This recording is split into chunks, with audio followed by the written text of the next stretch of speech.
প্রাথমিকের নতুন পাঠ্য বইয়ে প্রতিফলন থাকবে ছাত্র জনতার অভ্যুত্থানের, অন্তর্ভুক্ত হবে চতুর্থ শ্রেণী থেকে, জানালেন গণশিক্ষা উপদেষ্টা। 3 মাস ধরে মজুরি পাচ্ছেন না সিলেটের কয়েক হাজার চা শ্রমিক, খেয়ে না খেয়ে কাটছে দিন।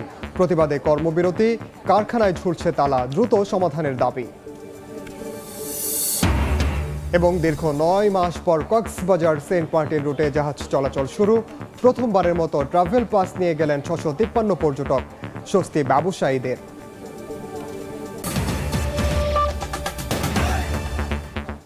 বাংলার সময় সঙ্গে আছি আমি ওমর ইনান। 21 আগস্ট গ্রেনেড হামলা মামলায় তারেক রহমান, লুৎফুজ্জামান বাবর সহ সব আসামিকে খালাস দিয়েছেন হাইকোর্ট। সেই সঙ্গে বাতিল করা হয় বিচারিক আদালতের রায়। বিচার অবৈধ ছিল বলেও পর্যবেক্ষণ দেন হাইকোর্ট। আইনজীবীদের দাবি, রাজনৈতিক কারণেই এই মামলায় বিএনপির শীর্ষ নেতাদের সাজা দেওয়া হয়। এদিকে হাইকোর্টের রায় দেখে ও নির্দেশনা নিয়ে আপিলের বিষয়ে সিদ্ধান্ত নেওয়া হবে বলে জানিয়েছেন অ্যাটর্নি জেনারেল। স্টেটমেন্ট প্রথম এবং দ্বিতীয় যেটা, এই দুটাই মুফতি হান্নান তার জীবদ্দশায় উনি এটাকে রিট্রাক্ট করে গেছেন। কাজে রিট্রাক্টেড কনফেশন এবং সেটার যদি কর্পোরেটিভ অন্য কোনো এভিডেন্স না থাকে, তাহলে এটার উপর ভিত্তি করে কোনো আসামিকে সাজা দেওয়া যায় না। ইভেন যে আসামি কনফেশন করেছে উনি যদি বেঁচে থাকতো, ওনার বেলাও এটা প্রযোজ্য হতো না। 21 আগস্টের ঘোষণার বিচার হোক, এভরিবডি ওয়ান্টস, কিন্তু যাকে ইচ্ছা তাকেই আসামি করা যাবে না, এটা তার এক শিক্ষা।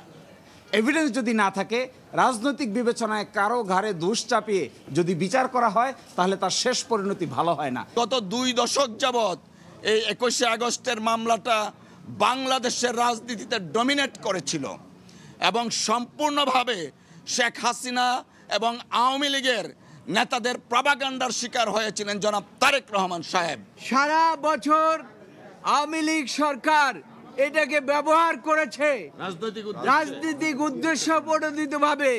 তারা চেয়েছিল যে তারেক রহমানকে এই মামলা দিয়ে চিরজীবন তাকে বাইরে রাখবেন, এমনকি তাকে মৃত্যুদণ্ড দিতে চেয়েছিলেন। এ রায়ে ন্যায় বিচার প্রতিষ্ঠিত হয়েছে বলে মনে করেন আসামিদের স্বজনরা। রায়ের মাধ্যমে প্রমাণিত হয়েছে যে মামলাটি সম্পূর্ণ মিথ্যা ছিল, ভিত্তিহীন ছিল এবং আমরা ন্যায় বিচার পেয়েছি। এতে আমরা পারিবারিকভাবে খুশি হয়েছি। আমি জন্মের পর থেকে আমার বাসায় কখনো আমার আব্বুকে দেখিনি। আমার বয়স 17, আমার আব্বু জেলে থাকার বয়সও 17। এখন আব্বুকে পেয়ে অনেক খুশি।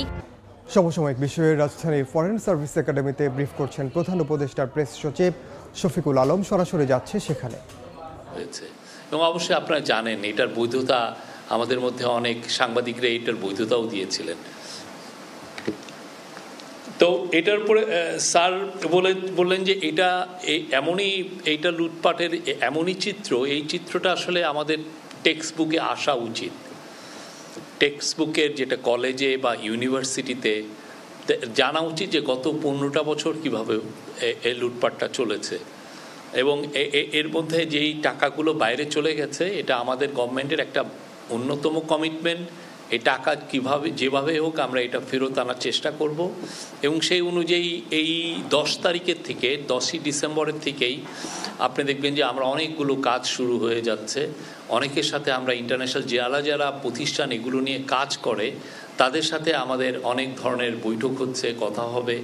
আমাদের পুরো ফোকাসটা থাকবে এই টাকাটা কীভাবে ফেরানো যায়। এটাকে আগে তো ট্রেস করতে হবে কোথায় টাকাটা আসলে চুরি করে ওরা নিয়ে গেছে, আর সেকেন্ড হচ্ছে যে টাকাটা কীভাবে ফেরত আনা যায়।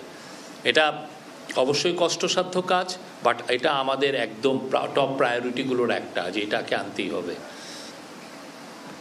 স্যার বলেছেন যে আমাদের সমাজের অনেক অংশের অনেকেই সময়টা আসলে নিশ্চুপ ছিলেন। তারা যে অনেকে হয়তো বুঝছিলেন যে কি হচ্ছে, কিন্তু দেখা যাচ্ছে যে আমরা অনেকে অনেক পরে আমরা এসে বুঝেছি। আপনি যে মনে আছে যে পতিত স্বৈরাচার শেখ হাসিনা যখন প্রেস কনফারেন্স করলেন, উনি নিজে এক ধরনের এক রকমের বীরত্বের সুরেই বলছিলেন যে তার পিয়নু 400 কোটি টাকা বানিয়েছে।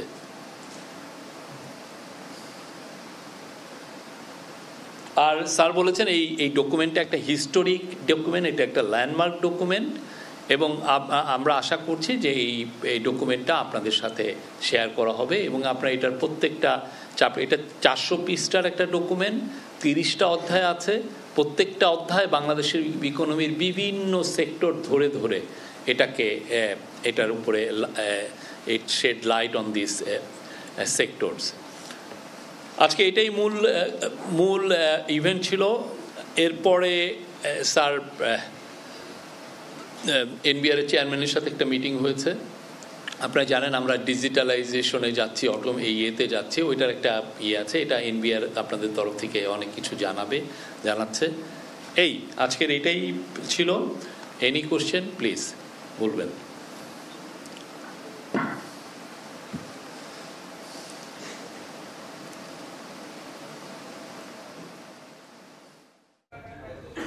সরাসরি যুক্ত ছিলাম রাজধানীর ফরেন সার্ভিস একাডেমিতে। জুলাই আগস্টে ছাত্র জনতার অভ্যুত্থানের ইতিহাস নতুন পাঠ্যপুস্তকে তুলে ধরা হবে বলে জানিয়েছেন প্রাথমিক ও গণশিক্ষা মন্ত্রণালয়ের উপদেষ্টা অধ্যাপক বিধান রঞ্জন। দুপুরে রংপুরে তিনি এই কথা জানান। উপদেষ্টা বলেন, পড়াশোনায় যেন বাড়তি খরচ না হয় এবং সবাই যাতে সমানভাবে শিক্ষা গ্রহণের সুযোগ পায় সে লক্ষ্যে কাজ করছে অন্তর্বর্তী সরকার। পাঠ্যপুস্তকগুলোতে আমাদের যে ছাত্র এবং জনতার যে অভ্যুত্থান ঘটে গেল এটার প্রতিফলন থাকবে, বিভিন্নভাবে থাকবে, গল্পের আকারে, বিভিন্ন ছবির আকারে। অনেক বই কিন্তু ছাপানো হয়েও গেছে। আমরা জানুয়ারি মাসে আমাদের প্রাথমিকের সব বই দিতে পারবো। আমাদের দেশের বেশিরভাগ মানুষের সামর্থ্য কম, সুতরাং তারা পড়ার পেছনে তাদের জন্য বাড়তি খরচ না হয় এবং এই লক্ষ্যে আমরা কাজ করছি। তরুণ প্রজন্ম 2024 গণ অভ্যুত্থানে যে স্পিরিট নিয়ে সক্রিয়ভাবে অংশগ্রহণ করেছে, সামনে আবারও এমন সংকট তৈরি হলে তারা যেন ঐক্যবদ্ধভাবে আবারও রাজপথে নামতে পারে, একসঙ্গে লড়াই করতে পারে, সেই স্পিরিটটা ধরে রাখার জন্য জুলাই শহীদ স্মৃতি ফাউন্ডেশন দেশের বিভিন্ন স্থানে কাজ করছে বলে জানিয়েছেন সংগঠনটির সাধারণ সম্পাদক সার্জিস আলম। দুপুরে পঞ্চগড় সদর উপজেলার টুলিরহাট এলাকার শহীদ জিয়াউর রহমান ডিগ্রি কলেজ মাঠে শিক্ষার্থী ও শিক্ষকদের সঙ্গে মতবিনিময় সভায় কথা বলেন তিনি। স্কুল কলেজে অনেক সমস্যা রয়েছে, সেগুলো নিয়ে যতটুকু সম্ভব কাজ করছেন বলেও জানান তিনি। অনুষ্ঠানে কলেজের শিক্ষার্থী শিক্ষক সহ সাবেক সংরক্ষিত সংসদ সদস্য রিনা পারভিন ও ছাত্র আন্দোলনের স্থানীয় সমন্বয়ক ফজলে রাব্বি ও মোকাদ্দিসুর রহমান সান সহ শিক্ষার্থীরা উপস্থিত ছিলেন। তরুণ প্রজন্ম এই 24-এর অভ্যুত্থানে যেভাবে সক্রিয় অংশগ্রহণ করেছিল, ওই স্পিরিটটা যেন থাকে। সামনে এমন যদি সংকট তৈরি হয়, তারা যেন একসাথে ঐক্যবদ্ধভাবে আবার রাজপথে নামতে পারে, একসাথে লড়াই করতে পারে, এই স্পিরিটটা যেন তাদের মধ্যে থাকে। এই জন্যই আশা, তাদের সাথে কথা বলা। গ্রামে গ্রামে পাড়ায় পাড়ায় আমরা ছুটে চলি, আমরা আসলে মানুষের কথাগুলো বা সমস্যাগুলো মানুষের মুখ থেকে শুনতে পারি এবং যদি সম্ভব হয় আমাদের পক্ষ থেকে সহযোগিতা করা, সেগুলো দেশের সামনে তুলে ধরা। আমরা মনে করি এগুলো আমাদের দায়িত্ব। অভ্যুত্থানের পরবর্তী সময়ে নতুন বাংলাদেশ গড়া, সিস্টেমগুলোর সংস্কার করার জন্য এই বিষয়গুলোর সামনে আসা জরুরি। পিলখানা হত্যাকাণ্ডের কুশীলবদের পালাতে কারা সহযোগিতা করেছে তা জানতে চায় দেশের মানুষ। সকালে খুলনায় জামাতের কর্মী সম্মেলনে কথা বলেছেন দলটির আমির doctor Shafiqur Rahman. Eastern jute mill শ্রমিক ময়দানে এই কর্মী সম্মেলন অনুষ্ঠিত হয়।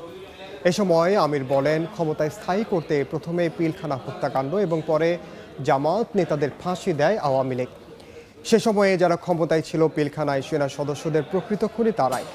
দেশের শান্তি বিনষ্টে ষড়যন্ত্রকারীদের রুখে দিতেও আহ্বান জানান জামাত। আমির বলেন, বিদেশি প্রভুদের না মেনে জাতীয় স্বার্থে দল মত নির্বিশেষে সবাইকে ঐক্যবদ্ধ থাকতে হবে।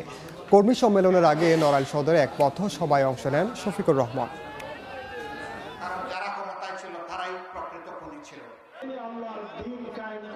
ঢাকার পিলখানায় তৎকালীন বিডিআরের সদর দপ্তরে বাংলাদেশের দেশপ্রেমিক সেনাবাহিনীর 57 জন চৌকস প্রতিশ্রুতিশীল সেনা অফিসারকে তারা নির্দয়ভাবে হত্যা করেছিল। লাশগুলা নির্মমভাবে সেদিন ড্রেনের পানিতে ভাসিয়ে দিয়েছিল। কতিপয় লাশ তারা গুম করে ফেলেছিল। আলো নিভিয়ে অন্ধকারে তারা মানুষ খুন করে নির্বিঘ্নে তাদেরকে পালিয়ে যেতে দেওয়া হয়েছিল। কারা এই নেপথ্যে, খুনের নেপথ্যের নায়ক, কারা ষড়যন্ত্রকারী, কারা সিদ্ধান্তকারী, কারা সিদ্ধান্ত বাস্তবায়নকারী, আজও বাংলাদেশের মানুষ তা জানতে পারেনি। কারণ যারা ক্ষমতায় ছিল তারাই প্রকৃত খুনি ছিল। চলছে কর্মবিরতি, অফিস ও ফ্যাক্টরিতে ছুটছে তালা। সিলেটে প্রায় 3 মাস ধরে মজুরি পাচ্ছেন না কয়েক হাজার চা শ্রমিক। এতে মানবেতর জীবন যাপন করছেন তারা। বছরের পর বছর আন্দোলন করে এলেও ন্যায্য সুবিধা পাচ্ছেন না বলে অভিযোগ চা শ্রমিকদের। 170 বছরে দৈনিক মজুরি দাঁড়িয়েছে মাত্র 170 টাকায়। বিস্তারিত ইকরামুল কবিরের রিপোর্টে ছবি তুলেছেন নওশাদ আহমদ চৌধুরী। মৌসুমের শেষ সময়ে রাষ্ট্রীয় মালিকানাধীন লাক্কাতুরা সহ ছোট বড় 18টি বাগানের চা পাতাগুলো গাছেই নষ্ট হয়ে গেছে। গাঢ় সবুজ পাতাগুলো ধূসর বর্ণ ধারণ করেছে। বাগানের বৈচিত্র্য নষ্টের সঙ্গে সঙ্গে জীবনযাপনে ছেদ পড়েছে শ্রমিকদের।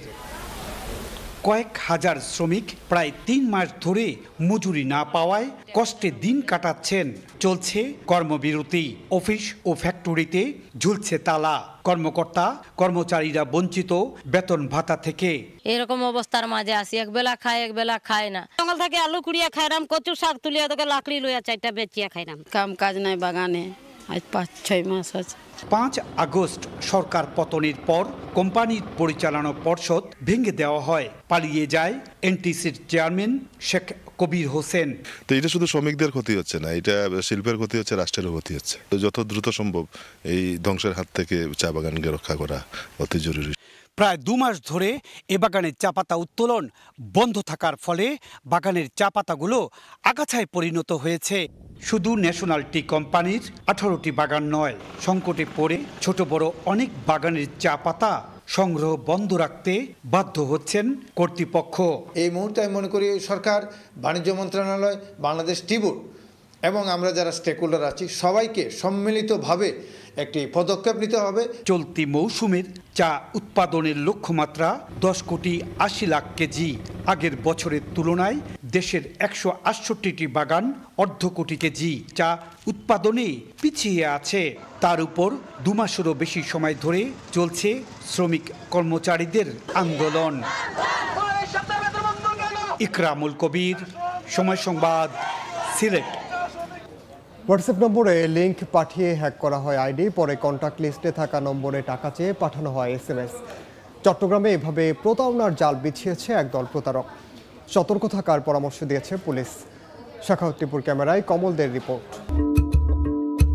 হোয়াটসঅ্যাপ নাম্বার হ্যাক করার পর টাকা চেয়ে এমন SMS পাঠানোর জন্য স্বাভাবিক ঘটনা হয়ে দাঁড়িয়েছে। মোবাইল গ্রাহক জানেন না হ্যাকারদের কবলে পড়ে ক্ষতির মুখে পড়েছেন কতটা। 28 নভেম্বর এমন প্রতারণার ফাঁদে পড়েন চট্টগ্রামের এই সাংবাদিক। জানান পুলিশ পরিচয়ে ফোন করে লিঙ্ক পাঠিয়ে তার হোয়াটসঅ্যাপ নাম্বার হ্যাক করে প্রতারক চক্র। এরপর কয়েক মিনিটেই পরিচিতদের কাছে SMS পাঠিয়ে হাতিয়ে নেওয়া হয় টাকা। সিএমপির কাউন্টার টেরোরিজম ইউনিটের SI আনোয়ার হোসেন পরিচয়ে সে আমাকে ফোন দেয়। ফোন দিয়ে বলে আপনার টেলিফোন নাম্বারটি আমাদের সার্ভারের সাথে লিঙ্ক হয়ে গেছে, আমি আপনাকে কিছু পাসওয়ার্ড দিচ্ছি, এগুলো আপনি মোবাইলে ঢুকান। আমি মোবাইলে এগুলা ঢুকানোর সাথে সাথে আমার পুরো মোবাইলের নিয়ন্ত্রণ সে নিয়ে নেয়। শুধু হোয়াটসঅ্যাপ নাম্বার হ্যাক নয়, নাম্বার ক্লোন করেও অভিনব কৌশলে প্রতারকরা হাতিয়ে নিচ্ছে লাখ লাখ টাকা। চুরি হয়ে যাচ্ছে গুরুত্বপূর্ণ তথ্য। মোবাইলটা চালু করলাম এবং পরবর্তীতে যখন এটা আমি হোয়াটসঅ্যাপের সেটআপে যখন ঢুকলাম তখন দেখলাম যে অন্য একটা নেটওয়ার্ক আমার সাথে অ্যাড আছে, মানে অন্য একটা নেটওয়ার্ক সে আমাকে কপি করে ফেলেছে। যদি কেউ হোয়াটসঅ্যাপ হ্যাক করে বা নাম্বার ক্লোন করে যদি অর্থ চায়, অবশ্যই সেগুলো যাচাই বাছাই করে যে ব্যক্তি চাচ্ছে সে ব্যক্তির পরিচয়টা আগে নিশ্চিত হওয়ার পরে যাতে তারা লেনদেনটা করে। এই অবস্থায় অপরিচিত নম্বর থেকে আসা কোনো লিঙ্ক ক্লিক না করার পরামর্শ আইন শৃঙ্খলা বাহিনীর। সে সাথে সাবধান থাকতে হবে টাকা লেনদেনও। কেউ যদি কোনো যোগাযোগ মাধ্যম ব্যবহার করে কোনো টাকা পয়সার বিষয়ে কথা বলে বা টাকা চায়, সেটা অবশ্যই যাচাই বাছাই করে এই বিষয়ে রেসপন্স করা উচিত বলে আমাদের মনে করি। দেশের উত্তর এবং দক্ষিণাঞ্চল থেকে প্রতারক চক্র এমন প্রতারণা চালিয়ে যাচ্ছে বলে বেরিয়ে এসেছে পুলিশের অনুসন্ধানে।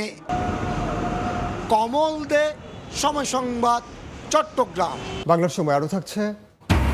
মুখ থুবড়ে পড়েছে 2.25 কোটি টাকার প্রকল্প। জমি অধিগ্রহণ জটিলতায় আটকে আছে শেরপুর ময়মনসিংহ সড়ক উন্নয়ন। 7 মাস মেয়াদ থাকলেও শুরু হয়নি একাংশের কাজ। শেরপুর ময়মনসিংহ সড়ক উন্নয়ন প্রকল্পের ময়মনসিংহ অংশের কাজ শুরু হয়নি 1 বছরেও। 2022 সালের 10 মে প্রকল্পটি অনুমোদন হয়। ওই বছরের নভেম্বরে সম্পন্ন হয় টেন্ডার প্রক্রিয়া। আগামী বছরের জুনে শেষ হবে মেয়াদ, তবে 7 মাস বাকি থাকলেও মুখ থুবড়ে পড়েছে প্রকল্পটি। শুধু জমি অধিগ্রহণ জটিলতায় এখনও শুরুই হয়নি কাজ। সড়ক বিভাগ নতুন এই সড়কটি নির্মাণে 4টি প্যাকেজ বাস্তবায়নের পরিকল্পনা গ্রহণ করে। গত 1 বছরে শেরপুর অংশের 40% কাজ সম্পন্ন হলেও ময়মনসিংহ অংশের কাজ শুরুই করতে পারেনি সড়ক বিভাগ। তবে আগামী 1 মাসের মধ্যে অধিগ্রহণ প্রক্রিয়া সম্পন্ন হবে বলে আশা সড়ক ও জনপথ বিভাগের। নীল জলরাশির বুক চিরে সেন্ট মার্টিনে গেল এমভি বারো আউলিয়া। 9 মাসের বেশি সময় বন্ধ থাকার পর চলতি মৌসুমে 653 জন পর্যটক নিয়ে দেশের একমাত্র প্রবাল দ্বীপে গেল জাহাজটি। প্রবাল দ্বীপে বারো আউলিয়ার যাত্রা শঙ্কা ছিল জটিলতাও। 9 মাস ধরে নানা আলোচনার পর অবশেষে পথ খুলল সেন্ট মার্টিনে। প্রথমবারের মতো ট্রাভেল পাস নিয়ে রওনা হলেন 653 জন পর্যটক। রোববার সকালে কক্সবাজারের নুনিয়ার ছড়ার বিআইডব্লিউটি এর ঘাট থেকে ছেড়ে যায় জাহাজটি। নীল জলরাশির বুকে ছুটে চলার সুযোগ পেয়ে উচ্ছ্বসিত ভ্রমণ পিপাসুরা। অবশেষে যেতে পারতেছি, ট্রাভেল পাস পেয়ে গেছি, এইটাই আর কি ভালো লাগতেছে। তো রেস্ট্রিকশনের মধ্যে দিয়ে আমরা আজকে প্রথম দিনই যেতে পারছি। এই অনুভূতি আসলে বলে বোঝানোর মতো না। যদিও এদিন 3টি জাহাজ ছাড়ার পরিকল্পনা থাকলেও ছেড়েছে কেবল এমভি বারো আউলিয়া। ট্রাভেল পাসটা একটু জটিল বিষয় ছিল। প্রথম একটু হয়রানি হবে, আমরা যদি আশা করি কিছুদিন চলে এটা অভ্যস্ত হয়ে যাবে। স্থানীয় প্রশাসন জানিয়েছে আগামী জানুয়ারি পর্যন্ত দৈনিক 2000 পর্যটক যেতে পারবে সেন্ট মার্টিনে। পরিবেশ মন্ত্রণালয়ের যে নির্দেশনা যে পলিথিন ব্যাগ ইউজ করা যাবে না, তো পলিথিন ব্যাগে যারা পলিথিন নিয়ে যাচ্ছে আর কি তাদেরকে আমরা পাটের ব্যাগ সরবরাহ করছি। এর আগে বৃহস্পতিবার কক্সবাজার সেন্ট মার্টিন নৌ রুটে পর্যটকবাহী জাহাজ চলাচলের অনুমতি দেয় জেলা প্রশাসন। সুজাউদ্দিন রুবেল, সময় সংবাদ, কক্সবাজার। বাংলার সময়ের শীর্ষ সংবাদগুলো জানিয়ে দিচ্ছি আরেকবার। এবং প্রাথমিকের নতুন পাঠ্য বইয়ে প্রতিফলন থাকবে ছাত্র জনতার অভ্যুত্থানের, অন্তর্ভুক্ত হবে 4র্থ শ্রেণী থেকে, জানালেন গণশিক্ষা উপদেষ্টা।